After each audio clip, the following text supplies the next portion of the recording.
नमस्कार दोस्तों, आध्यात्म के एक और नए अंक में आपका हार्दिक स्वागत है। दोस्तों, कल हमने श्रावण मास महात्म्य के 5वें अध्याय का वर्णन आपसे किया, जिसमें भगवान शिव के द्वारा सनत कुमार को रविवार के व्रत के महात्म्य का वर्णन किया गया। इसी कड़ी में आज हम सोमवार के दिन श्रावण मास महात्म्य के 6ठे अध्याय में भगवान शिव के द्वारा सनत कुमार को बताए गए सोमवार व्रत की विधि और विधान का वर्णन करेंगे। तो आइए प्रारंभ करते हैं भगवान शिव के मुखारबिंदु से निकले श्रावण मास महात्म्य के 6ठे अध्याय को। सनत कुमार बोले, हे भगवान, मैंने रविवार का हर्षकारक महात्म्य आपसे सुन लिया है। अब आप श्रावण मास के सोमवार का महात्म्य मुझे विस्तार पूर्वक बताने का कष्ट करें।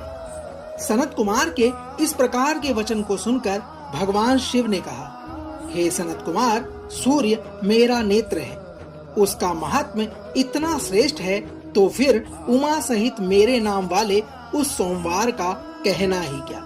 उसका जो महात्म्य मेरे लिए वर्णन योग्य है, उसे मैं आपसे कहने जा रहा। हे मुने, सोम चंद्रमा का नाम है और यह ब्राह्मणों का राजा है। यज्ञों का साधन भी सोम है। उस सोम के नाम के कारणों को आप सावधान होकर मुझसे सुनिए, क्योंकि यह वार मेरा ही स्वरूप है, इसलिए यह समस्त राज्य का प्रदाता तथा श्रेष्ठ है। व्रत करने वाले को यह संपूर्ण राज्य का फल प्रदान करने वाला है। भगवान शिव आगे कहते हैं, हे विप्र, उसकी विधि सुनिए जो मैं आपको विस्तार पूर्वक बता रहा हूँ।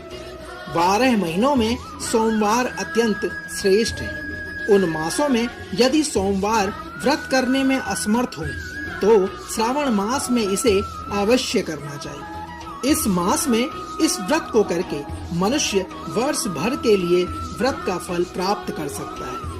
श्रावण में शुक्ल पक्ष के प्रथम सोमवार को यह संकल्प करें कि मैं विधिवत इस व्रत को करूंगा। शिवजी मुझ पर प्रसन्न हो, इस प्रकार चारों सोमवार के दिन, और यदि 5 हो जाएं, तो उसमें भी प्रातः काल यह संकल्प करें और रात्रि में शिवजी का पूजन करें। 16 उपचारों से सायकाल में भी शिवजी की पूजा करें और एकाग्रचित होकर इस दिव्य कथा का श्रवण करें। भगवान शिव आगे कहते हैं, हे सनत कुमार, इस सोमवार में कही जाने वाली विधि को अब मैं तुमसे कहने जा रहा हूँ। श्रावण मास के प्रथम सोमवार को इस श्रेष्ठ व्रत को प्रारंभ करना चाहिए। मनुष्य को चाहिए कि अच्छी तरह से स्नान करके पवित्र होकर श्वेत वस्त्र को धारण कर ले और काम, क्रोध, अहंकार, द्वेष, निंदा आदि का त्याग कर दे। इसके बाद मालती, मल्लिका आदि श्वेत पुष्पों को लाए। इनके अतिरिक्त अन्य विविध पुष्पों तथा अभिष्ट पूजनोपचारों के द्वारा त्र्यंबकम इस मूल मंत्र से शिवजी की पूजा करे। हे मुने, उसके बाद कहे, मैं शव, भावनाथ, महादेव, उग्र, उग्रनाथ, भाव, शशिमौली, रुद्र, नीलकंठ, शिव तथा भवहारी का ध्यान करता हूँ। हे सनत कुमार, इस प्रकार अपने विभव के अनुसार मनोहर उपचारों से देवेश शिव का विधिवत पूजन करना चाहिए। जो इस व्रत को करता है उसके पुण्य के फल का मैं तुमसे वर्णन करने जा रहा हूँ। जो लोग सोमवार के दिन पार्वती सहित शिव की पूजा करते हैं, वे पुनरावृत्ति से रहित अक्षलोक को प्राप्त करते हैं। हे सनत कुमार, इस मास में नक्त व्रत से जो पुण्य प्राप्त होता है उसे मैं तुमसे संक्षेप में कहता हूँ। हे मुने, देवताओं तथा दानवों से भी अभिज्ञ 7 जन्मों का अर्जित पाप नक्त भोजन से नष्ट हो जाता है। इसमें तनिक भी संदेह नहीं करना चाहिए, अथवा इस अयुत्तम व्रत को उपवास पूर्वक करना चाहिए। इसे करने से पुत्र की इच्छा रखने वाला मनुष्य पुत्र प्राप्त करता है और धन चाहने वाला मनुष्य धन की प्राप्ति करता है। वह जिस जिस अभिष्ट की कामना करता है उसे पा जाता है। इस लोक में दीर्घकालिक वांछित सुखोपयोग को भोग कर अंत में वह श्रेष्ठ विमान पर आरूढ़ होकर वह रुद्र लोक में प्रतिष्ठा प्राप्त करता है।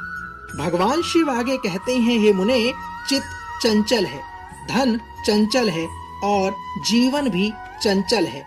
ऐसा समझकर प्रयत्न पूर्वक व्रत का उद्यापन करना चाहिए। चांदी के वृषभ पर विराजमान स्वर्ण निर्मित शिव तथा पार्वती जी की प्रतिमा अपने सामर्थ्य के अनुसार बनानी चाहिए। हे मुने, उसके बाद एक दिव्य तथा शुभ लिंगोत्भद्र मंडल बनाए तथा उसमें 2 श्वेत वस्त्रों से युक्त एक घट स्थापित करें।